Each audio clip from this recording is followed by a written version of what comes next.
Hello student, कैसे हैं आप सभी लोग। स्वागत है आपका आज के सेशन में।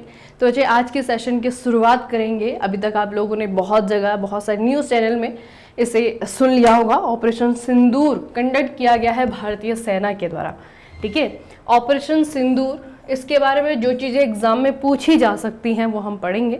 बाकी चीज़ें तो आप लोगों को ज़रूरत से ज़्यादा पता लग गई हैं, है ना। तो ऑपरेशन सिंदूर बच्चे आपका ये भारतीय सशस्त्र बलों के द्वारा पाकिस्तान और पाकिस्तान का जो कब्जे वाला जम्मू कश्मीर, जिसे कि पीओके कहते हैं, पाकिस्तान ऑक्यूपाइड कश्मीर कहा जाता है, उसमें 9 आतंकी ठिकानों पर ऑपरेशन सिंदूर शुरू किया गया। बेसिकली आतंकी ठिकानों को नस्तो नाबूद किया गया, है ना, उनको वहां पे खत्म कर दिया गया। तो 9 आतंकी ठिकाने, एक तो इनको नाम पता आपको होना चाहिए। दूसरा ये क्लियर रखिएगा बच्चे कि ये जो 9 आतंकी ठिकाने हैं ये पाकिस्तान में भी हैं, जो मतलब बिल्कुल प्योर पाकिस्तान है, और जो पाकिस्तान ऑक्यूपाइड कश्मीर है पीओके, वहां पे भी जो है इनमें से कुछ ठिकाने थे। ठीक है, तो ये हमें थोड़ा सा याद रखना है कि कहाँ कहाँ पर ठिकाने हैं। अगर आप जम्मू कश्मीर का नक्शा पाकिस्तान के साथ में यहाँ पे अगर देखेंगे तो इस तरीके से जो है आपका, सॉरी ये आपका पीओके है, ऊपर की तरफ 8, 6, 4, 3 पॉइंट जो आप देख रहे हैं। बाकी जो है आपका सियालकोट वाला पाकिस्तान का जो है आपका 1, 2, 5, है ना, 7, 9, ये जो पॉइंट हैं आपके, ये जगह है जो कि आपके पाकिस्तान में है। तो ये बच्चे आपका थोड़ा सा, मैं आपको कुछ जगहों का नाम बताऊंगी, हालांकि 9 की 9 जगह आपको याद नहीं रखनी है। इसमें से कुछ जगह ऐसी हैं जो कि बहुत ही ज़्यादा इंपॉर्टेंट है। ठीक है, पाकिस्तान जिन आतंकी संगठनों को सपोर्ट करता आ रहा है, जिनको फाइनेंशियली या फिर बाकी तरीके से सपोर्ट कर रहा है, उनके जो मेन ठिकाने हैं वहाँ पे जो है आपका इस तरीके से उनको वहाँ पे ख़त्म किया गया है ना। तो बहुत ही वैसा ऑपरेशन रहा है और बिल्कुल एक्यूरेटली किया गया है ना। इसमें बिल्कुल भी कोई किसी अन्य प्रकार की हानि नहीं हुई है, यानी कि पाकिस्तान का जो आम सिविलियन है वो बिल्कुल भी सेफ है। ठीक है, अगला बच्चे आपका पूछा जाएगा कि ये जो इन्फॉर्मेशन दी गई है, अब हमें तो पहले से ही पता था, न्यूज़ चैनल ने बता ही दिया था चिल्ला चिल्ला करके कि ऑपरेशन सिंदूर हुआ है, लेकिन ऑफिशियली जब भारतीय सेना के द्वारा ये बताया गया ना, भारतीय सशस्त्र बलों के द्वारा जब मीडिया इंटरेक्शन हुआ, तो वहां पे किसने बताया? विंग कमांडर व्योमिका सिंह और कर्नल सोफिया कुरैशी। ठीक है, दोनों ने ऑपरेशन सिंदूर पर भारत सरकार की ब्रीफिंग का नेतृत्व किया, है ना। तो इंडियन गवर्नमेंट के द्वारा जो ब्रीफिंग दी गई वो एक्चुअल में जो है इन आर्मी पर्सनल ने दी। इसमें आपका व्योमिका सिंह का नाम आता है, आपका सोफिया कुरैशी का नाम आता है। ठीक है, एक तो नाम है ऑपरेशन सिंदूर, दूसरा जो है यहाँ पे आप अगर वुमेन रिप्रेजेंटेशन देख रहे हैं तो कहीं ना कहीं जो पहलगाम अटैक है ना, उसके अगेंस्ट या फिर उसके रिटेलिएशन के रूप में हमारा जो एक्ट है उसको ये रिप्रेजेंट करता है। ठीक है, तो ये आपका सोफिया कुरैशी का नाम याद रखिएगा, विंग कमांडर व्योमिका सिंह का नाम याद रखिएगा, क्योंकि भारत की तरफ से, भारत सरकार की तरफ से इन्होंने ब्रीफिंग का नेतृत्व किया। ठीक है, अब इन्होंने जो अपनी ब्रीफिंग में बताया है, तो जैसे मैंने आपको बताया कि 9 आतंकी ठिकाने थे जिन पे अटैक किया गया। ठीक है, और 9 आतंकी ठिकानों में से कुछ बच्चे बहुत इंपॉर्टेंट है। उसमें आपका एक तो बहवालपुर है। ठीक है, बहवालपुर में आपका ये किस लिए इंपॉर्टेंट है? Located near the Rajasthan frontier across the Thar desert. ठीक है, मतलब जो पाकिस्तान वाला थार डेजर्ट है वहां पे आपका लोकेटेड है।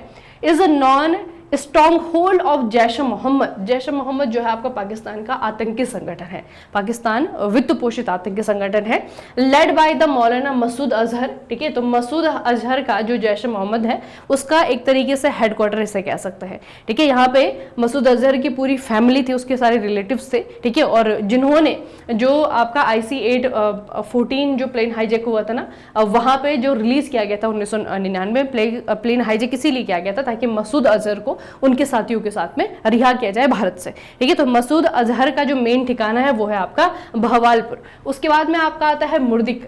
तो मुर्दिके में आपका क्या था? ये लाहौर के निकट है और ये आपका होम है हाफिज सईद का। हाफिज सईद कौन है? लेड टेरर आउटफिट लश्कर ए तैयबा, दूसरा आतंकी संगठन है आपका लश्कर ए तैयबा। तो एक तो जैश का आपका जो हेडक्वार्टर है बहवालपुर में, और दूसरा आपका लश्कर ए तैयबा का जो हेडक्वार्टर है मुर्दिके में, है ना। 2 को ही जो है आपका टारगेट किया गया, और पहला वाला जो है आपका 1919 जो भारत ने रिलीज किया था मसूद अजहर को, है ना, उसका ठिकाना, और दूसरा जो है आपका जो हाफिज सईद है, जिसको कि 26 से 11 जो मुंबई टेरर अटैक हुआ था उसका एक वो है, मतलब उसका ये रिस्पॉन्सिबल पर्सन है ना, इसके द्वारा करवाया गया था। तो हाफिज सईद का ठिकाना आपका मुर्दिके में। दोनों को ही इस 9 ठिकानों में से जो है आपका ये ऐसे ठिकाने हैं दोनों जो खत्म किए गए हैं ना। हालांकि दोनों मसूद अजहर तो जिंदा है ना, बाकी जो उसके नियरेस्ट जो फैमिली मेंबर हैं वो यहाँ पे आतंकी मतलब ये जो आपका हुआ है उसमें आपके मारे गए हैं। ठीक है, तो ये बच्चे आपको थोड़ा सा याद रखना है 2 जगहों का नाम, क्योंकि ये दोनों ही जो आतंकी संगठन हैं इन्होंने ही जो है आपका इन्हीं के जो छोटे छोटे आतंकी संगठन है या फिर जो पहलगाम हमला हुआ था वहाँ पे जो आपके टेररिस्ट आए थे उनको यहाँ पे ट्रेन किया गया था। ठीक है, और ये दोनों ही जो संगठन हैं ये भारत में बहुत सारे टेरर अटैक के लिए जाने जाते हैं। ठीक है, तो रिस्पॉन्सिबल आतंकी संगठन है और उनको जो है उसी तरीके से जो है आपका वहां पे खत्म कर दिया गया। तो लश्कर-ए-तैयबा और दूसरा जो है आपका ये है जैश-ए-मोहम्मद। अगली जो आपकी न्यूज़ है बच्चे वो है आपकी पुलित्जर प्राइज 2025 से रिलेटेड। 2025 का पुलित्जर पुरस्कार इसकी घोषणा कर दी गई है। जोसेफ पुलित्जर की वसीयत से 1917 में स्थापित पुलित्जर पुरस्कार किस क्षेत्र में दिया जाता है? ये मेनली पत्रकारिता यानी कि जर्नलिज्म के और आर्ट से सबसे प्रतिष्ठित पुरस्कारों में से एक है। ठीक है, लेकिन मुख्यतः हम जो क्वेश्चन पढ़ते हैं इसके बारे में वो ये है कि किस क्षेत्र में दिया जाता है। तो पुलित्जर पुरस्कार जो है आपका पत्रकारिता यानी कि जर्नलिज्म के सेक्टर में दिया जाता है। इस बार 2025 में जो है कौन से वो रहे, मतलब इसमें सबसे ज्यादा चर्चा किसकी रही, कौन सा न्यूज एजेंसी रहा इसमें टॉप में? तो पहले तो ये पुरस्कार 23 कैटेगरी में दिए गए हैं, जिसमें से अधिकांशतों को $15,000 का नगद पुरस्कार दिया जाता है। ठीक है, एक सर्टिफिकेट दिया जाता है। इस बार के जो पुरस्कार रहे इसमें न्यूयॉर्क टाइम्स NYT इन्होंने 2025 में 4 पुलित्जर पुरस्कार जीत करके इस श्रेणी में इस क्षेत्र में अग्रणी स्थान प्राप्त किया है। इनमें से एक प्रमुख पुरस्कार ब्रेकिंग न्यूज फोटोग्राफी के लिए मिला है, जिसका श्रेय अनुभवी फोटो पत्रकार डग मिल्स को दिया गया है। ठीक है, तो ये इसके रिपोर्टर हैं न्यूयॉर्क टाइम्स के डग मिल्स, जो कि ब्रेकिंग न्यूज जो फोटोग्राफी इन्होंने की है उसकी कैटेगरी में इनको टॉप का। वैसे बच्चे इसमें आपकी 23 कैटेगरी है, हम 23 कैटेगरी याद नहीं रखेंगे, बस ये याद रखेंगे कि सबसे ज्यादा कैटेगरी में न्यूयॉर्क टाइम्स ने अवार्ड जीते हैं। ठीक है, 2 कैटेगरी में आपको बाकी बता रही हूं जो आपको पूछी जा सकती है। एक आपका ब्रेकिंग न्यूज रिपोर्टिंग है, ये द वॉशिंगटन पोस्ट ने जीता है, और दूसरा आपका इंटरनेशनल रिपोर्टिंग है जो कि आपका न्यूयॉर्क टाइम्स ने जीता है। ठीक है, इंटरनेशनल रिपोर्टिंग आपका न्यूयॉर्क टाइम ने जीता है। तो इस तरीके से ही जो है 23 में से 4 कैटेगरी में जो है आपका सिर्फ न्यूयॉर्क टाइम ने जीता है। ठीक है, और इस बार जो सबसे ज्यादा पुलित्जर मिले हैं वो भी इन्हीं को मिले हैं। ठीक है, ये आपको याद रखना है। बाकी 2025 का पुलित्जर पुरस्कार आपके दिए गए हैं। एक और बहुत इंपॉर्टेंट रिपोर्ट जो है आपकी जारी की गई है अभी, ये है आपकी 2025 की मानव विकास सूचकांक। तो पहले मानव विकास सूचकांक का स्टैटिक पढ़ते हैं। मानव विकास सूचकांक सबसे पहली कब जारी किया गया था? 1990 में। ठीक है, 1990 से प्रकाशित SDR का मूल है। SDI एक समग्र सूचकांक है, इसमें जो आपका इंडेक्स जारी किया जाता है ना उस पर 3 आधारों को देखा जाता है। कौन से 3 आधार हैं? इसमें आपका मानव विकास और औसत उपलब्धि को मापता है। क्या क्या 3 चीजें हैं इसमें? आपका सबसे पहले है जीवन प्रत्याशा। ठीक है, जीवन प्रत्याशा यानी कि कोई व्यक्ति कितने समय तक जीवित रहता है। ठीक है, तो जन्म के समय जीवन प्रत्याशा है। स्कूली शिक्षा के अपेक्षित वर्ष और स्कूली शिक्षा का औसत वर्ष, बेसिकली दोनों ही जो है आपके एजुकेशन। फिर देखा जाता है कि सोसाइटी कितना एजुकेटेड है, और फिर तीसरा जो आपका बेस है वो है आपका प्रति व्यक्ति सकल राष्ट्रीय आय, हर व्यक्ति की इनकम कितनी है। तो 3 बेस को जो है आपका नापा जाता है, उसके बाद ही किसी कंट्री को उसका HDI दिया जाता है, ह्यूमन डेवलपमेंट इंडेक्स दिया जाता है। ठीक है, तो ये बच्चे थोड़ा सा याद रखना। बाकी जो आपके 3 बेस यहाँ पे रखे गए ना, ये यूनाइटेड नेशन ने जो SDG जो सस्टेनेबल डेवलपमेंट गोल डिसाइड किए हैं उनमें से कौन कौन से गोल में आते हैं। तो सबसे पहले जीवन प्रत्याशा है, ये SDG 3 का पार्ट है। जो आपका स्कूली शिक्षा है वो आपका SDG 4.3, और जो स्कूली शिक्षा का औसत वर्ष है वो आपका 4.4। फिर आपका प्रति व्यक्ति सकल राष्ट्रीय आय ये आता है आपका SDG 8.5 में। ठीक है, तो जो सस्टेनेबल डेवलपमेंट गोल है यूनाइटेड नेशन के द्वारा जारी किए गए हैं, 2030 तक इन्हें अचीव करने के लिए कहा गया है। इनमें से कौन कौन से गोल का हिस्सा है ये SDI इंडेक्स। ठीक है, तो SDI इंडेक्स को बनाने के लिए, किसी भी देश को SDI मार्क्स देने के लिए इन 3 चीजों को मापा जाता है। ठीक है, उस कंट्री के इन 3 पहलुओं पर ध्यान दिया जाता है। अब बात करते हैं इस साल की SDI की। 2025 का जो SDI है इसमें भारत की क्या संभावनाएं हैं, किस तरीके से आपका ये रहा है। तो सबसे पहले तो एजेंसी का नाम याद रखना, UNDP के द्वारा इसे जारी किया जाता है। ठीक है, इसे किसके द्वारा द्वारा जारी किया जाता है? इसे संयुक्त राष्ट्र विकास कार्यक्रम यानी कि यूएनडीपी के द्वारा जारी किया गया है। 2025 का जो एसडीआर है यानी कि जो रिपोर्ट है, एक बच्चे एचडीआई है, एक आपका एचडीआर है। एसडीआर यानी कि ह्यूमन डेवलपमेंट रिपोर्ट, और रिपोर्ट के भीतर आपका इंडेक्स होता है, उसे एसडीआई कहते हैं। ठीक है, तो एसडीआर का जो इस बार का शीर्षक है वो है पसंद का मामला, एआई के युग में लोग और संभावनाएं। इंग्लिश में याद रखेंगे ज्यादा बेहतर रहेगा। A matter of choice, people and possibilities in the age of AI, artificial intelligence. ठीक है, तो ये इस बार का इसका थीम रहा है। बाकी भारत का प्रदर्शन थोड़ा सा आपको याद रखना है, जो सबसे ज्यादा जरूरी है इस पूरी रिपोर्ट में। मानव विकास सूचकांक रिपोर्ट 2025 के अनुसार 2023 में मानव विकास सूचकांक में भारत की रैंकिंग में सुधार हुआ है।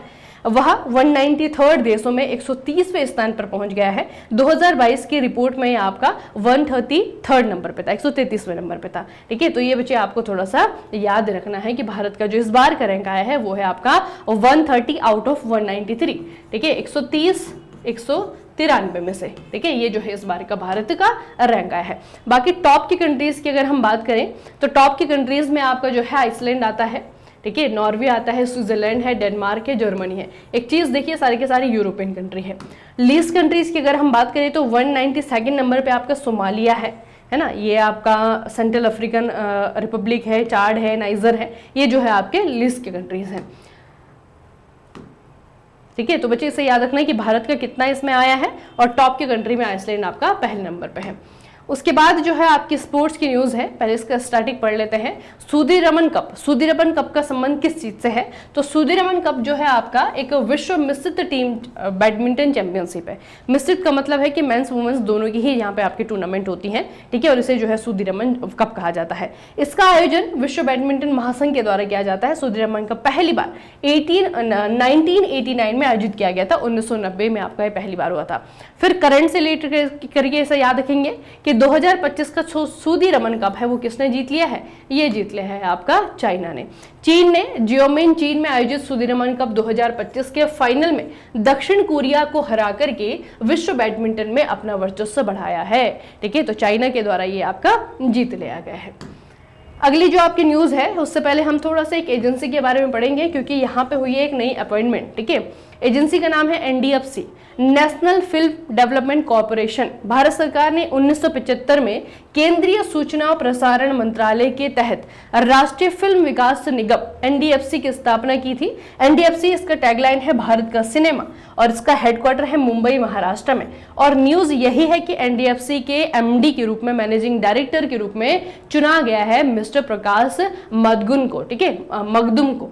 तो प्रकाश मदगुम को एनडीएफसी के हेड के रूप में या फिर नए एमडी के रूप में नियुक्त किया गया है। ये आपकी न्यूज है। तो एनडीएफसी क्या है, इसे कब बनाया गया था, इसका हेडक्वार्टर कहाँ पे है, ये चीजें याद रखना, इसके स्टैटिक में काम आएंगे। और बाकी जो अभी रिसेंट अपॉइंटमेंट है वो आपको याद रखना है कि इन्हें हेड बनाया गया है। अगली जो आपकी न्यूज है बच्चे स्पोर्ट्स से रिलेटेड है, आपको पूछा जाएगा हाल ही में कौन से भारतीय बल्लेबाज ने अपने टेस्ट क्रिकेट से संन्यास ले लिया है? तो एक आधिकारिक पोस्ट के तहत इन्होंने कहा है, ये है आपके रोहित शर्मा। ठीक है, रोहित शर्मा ने आधिकारिक तौर पर टेस्ट क्रिकेट से संन्यास की घोषणा कर दी है। ठीक है, तो आपको याद रखना है, रोहित शर्मा को तो पता ही होगा, बस ये याद रखना है कि टेस्ट क्रिकेट से इन्होंने संन्यास ले लिया है। ठीक है, ये प्रश्न उल्टा पूछा जाएगा, किसने संन्यास लिया है। अगली जो आपकी न्यूज है बच्चे, ये है नेशनल न्यूज़ है। अभी आपका दिल्ली में, आपको पता है कि दिल्ली हमारी नेशनल कैपिटल है, नेशनल कैपिटल है, और इसमें बहुत सारी कंट्रीज की अपनी अपनी एम्बेसी हैं। ठीक है, तो इसी तरीके से रशियन एम्बेसी भी है, यानी कि रूस का भी अपने यहाँ पे दूतावास है। तो रसिया के द्वारा अपने दूतावास में एक प्रतिमा का अनावरण किया गया। रसिया में द्वितीय विश्व युद्ध में स्टेलिनग्राद की ऐतिहासिक लड़ाई के दौरान उनके योगदान को मान्यता देते हुए नई दिल्ली में अपने दूतावास में एक स्मारक पट्टिका का उद्घाटन करके महान भारतीय नेता और विमान चालक बीजू पटनायक को सम्मानित किया गया। बीजू पटनायक, आपको पता होगा कि ये जो बीजू पटनायक हैं ये बहुत बड़ी पॉलिटिकल हस्ती हैं, उड़ीसा से है ना। अभी जो पिछली सरकार थी उड़ीसा में, वो नवीन पटनायक की थी, जो कि बीजू पटनायक के बेटे हैं। यहाँ पे आप लोग देख रहे होंगे ये नवीन पटनायक है। तो नवीन पटनायक के जो पिता बीजू पटनायक, उनका बच्चे कंट्रीब्यूशन रहा है वर्ल्ड वार सेकंड में।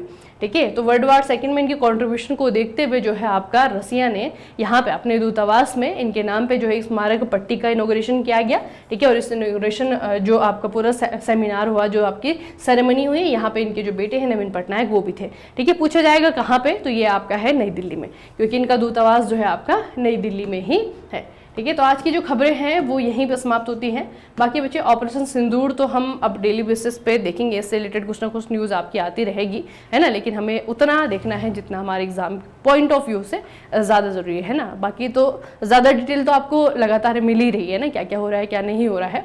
तो फिलहाल अभी थोड़ा सा आप लोगों को भी थोड़ी सी जिम्मेदारी लेने की बारी है अभी, है ना, आपके ऊपर भी, क्योंकि आपके हाथ में भी फ़ोन है और ये फ़ोन जो है ये अभी वर्तमान समय में एक वॉर वेपन से कम नहीं है ना। तो जो आपके पास फ़ोन है इसका इस्तेमाल थोड़ा सा विवेक से करना है। आपको पता होना चाहिए कि कौन सी इन्फॉर्मेशन को मुझे आगे भेजना है, कौन सी इन्फॉर्मेशन को मुझे रोक देना है। खास करके जो व्हाट्सअप मैसेजेस आते हैं, है ना, तो व्हाट्सअप मैसेजेस जो आ रहे हैं पहले चेक करें कि जो मेरे पास इन्फॉर्मेशन आई है वो सही है या नहीं है ना। आप लोग देखते हैं कि पता तो चली जाती है, वैसी बात है, लीकेज है ना, सरकार के बताने से पहले पता लग गया था कि ऑपरेशन सिंदूर कंडक्ट करवाया गया है, किया गया है और इसमें जो है आपकी ये चीज़ें हैं, है ना। गवर्नमेंट के ऑफिशियल ब्रीफिंग से पहले सभी को पता लग गया था।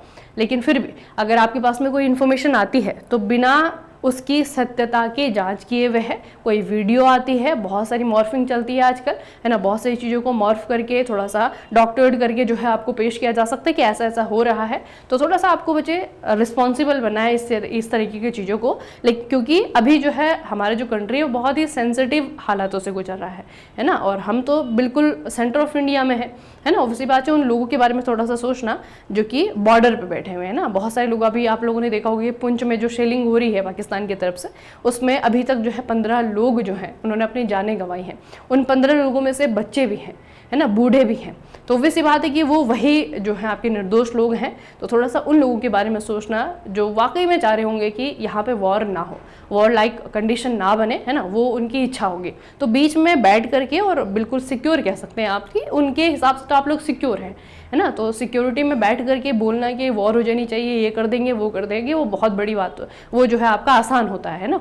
लेकिन थोड़ा सा उनके बारे में सोचिए जो कि आपके ऐसी पोजीशन पे और कहीं जा नहीं सकते क्योंकि उनका घर ही वहाँ पे है ना। तो इस तरीके की चीज़ों को थोड़ा सा नेगलेक्ट करिए और अच्छे से रिस्पॉन्सिबल होकर के चीज़ों को आगे शेयर करिए, है ना। अपना जो भी आपका ऑब्वियस सी बात है कि बच्चे दुश्मन देश है या फिर जो भी पहले हुआ है पहलगाम में, उसका गुस्सा तो हो गई, लेकिन आपकी चीज़ों का खामियाजा जो बॉर्डर पे हमारे देश के लोग हैं उनको ना भुगतना पड़े, उस चीज़ के लिए थोड़ा सा अवेयर रहिएगा, ठीक है। तो अच्छे से जो है चीज़ों को देखिए, संभालने की कोशिश करिए, बिगाड़ने की ज़रूरत नहीं है उन चीज़ों को, ठीक है, और ना ही प्रमोट करने की ज़रूरत है। चलिए फिर आज के सेशन को यहीं पे समाप्त करेंगे, मिलेंगे कल के सेशन में। तब तक के लिए पढ़ते रहिए, बढ़ते रहिए, अपना खूब सारा ख्याल रखिएगा।